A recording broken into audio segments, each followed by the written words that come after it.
Hi, and welcome back to Vepra Podcast. Today, I want to share a powerful, emotional, and at times disturbing firsthand experience from Capitol Hill and offer some reflections on why the United States must urgently change course on immigration. So, this morning, June 12th, 2025, I had the honor of attending a hearing with sanctuary state governors hosted by the full Committee on Oversight and Government Reform in room HVC 210. The hearing began at 10 a.m. The room was overflowing, with hundreds lining up to get a glimpse of the proceedings. The mood was charged, tense, and deeply emotional. There were three Democratic governors that were testifying. They were Governor Kathy Hochul of New York, Governor Tim Walz of Minnesota, Governor J.B. Pritzker of Illinois. They were grilled for hours about their state sanctuary policies, and at times the questioning veered far beyond policy into deeply personal and politically motivated attacks.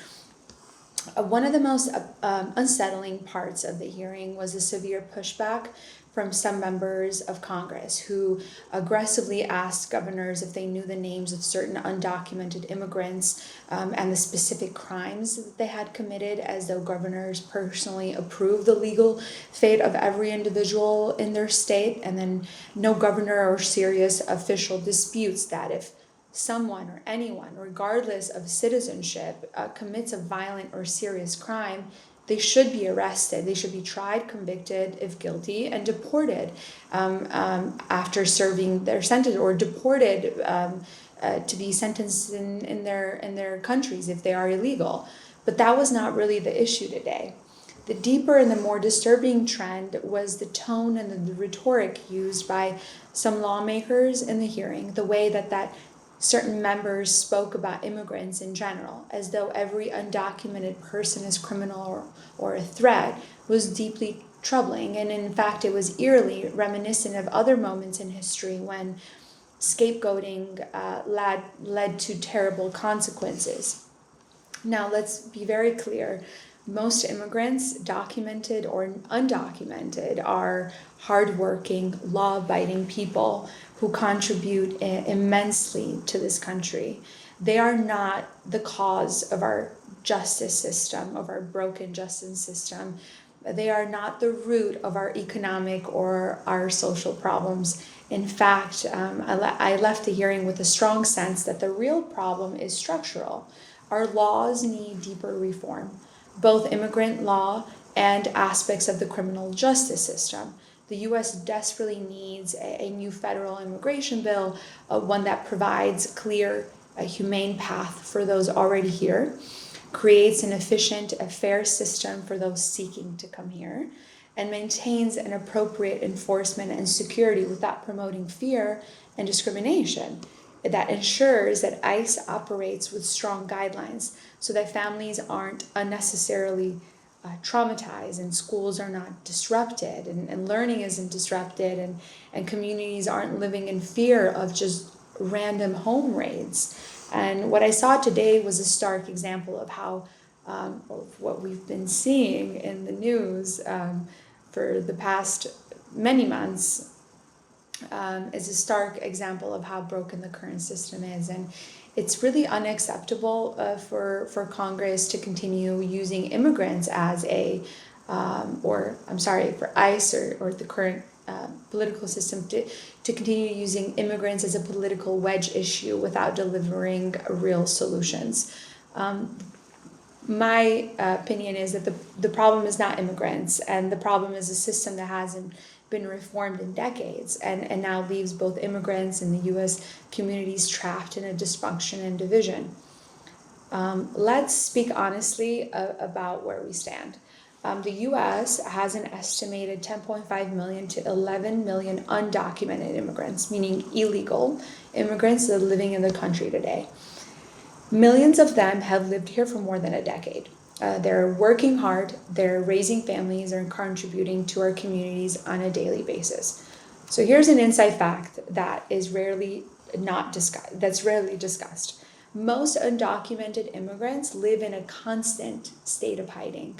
Okay, they work 12 to 14 hours a day in industries that many Americans rely on. That's agriculture, construction, hospitality, caregiving.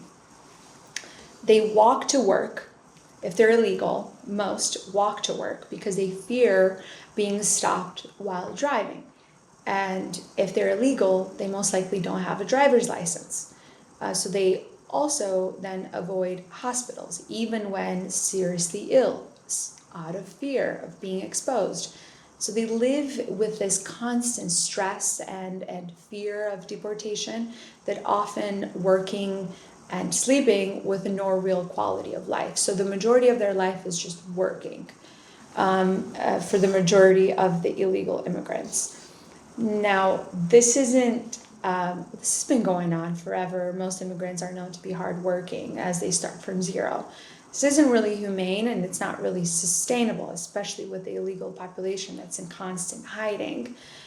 So I think a more smarter or more humane solution for undocumented immigrants who have been in the US for 10 plus years and who have been working full time and contributing, I think the federal government should offer a realistic, earned pathway to legal status.